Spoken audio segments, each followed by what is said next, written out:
Fal përkushtimit të tij, mësuesi i historisë në Pustet, Spase Tërpo, ka ngritur një muze etnografik. Veshjet e vjetra, veglat e punës, e gjithçka tjetër që ruaj si trashëgimi familjare, ai i ka ekspozuar në banesën e tij, duke ngritur këtë mini muze, të pari në llojin e tij në Pustet.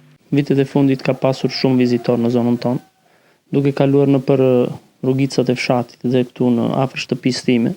Më lindi si ide dhe ndjes pas gjyshim, ishte gjallë atëherë. Më tha që këto turistë duhet t'i pres dikush, se fshati sapo vjen dhe po braktiset. Pjesa kryesore të muzeut është pjesa etnografike që paraqet jetën në zonën tonë në shekulli 19 dhe fillimi i shekullit të 20, pjesa e komunizmit për arsye se kemi kaluar në atë histori. Pjesa hyrëse e muzeut është pjesa ku janë të paraqitura disa fotografi, monedha të vjetra, instrumentet muzikore që janë përdorur në përdasmat në zonën tonë. Interesi për të njohur me këtë muze, ku veç të tjera ekspozohen dhe ngatimi, sënduket e vjetër ku mbahej paja e nuseve, apo dhe materiale të kohës së komunizmit, është më i madh nga vizitorët të huaj që dëshirojnë të dinë më tepër për traditën, kulturën dhe historinë e vendit tonë. Janë turistë të huaj që nga Hollanda, nga Belgjika më tepër dhe nga Anglia, kanë interes të madh për të njohur me gjërat e vjetra, me si kemi jetuar ne. Spase Tërpo vjen si shembulli i një njeriu që e do vendin dhe dëshiron ta promovojë atë,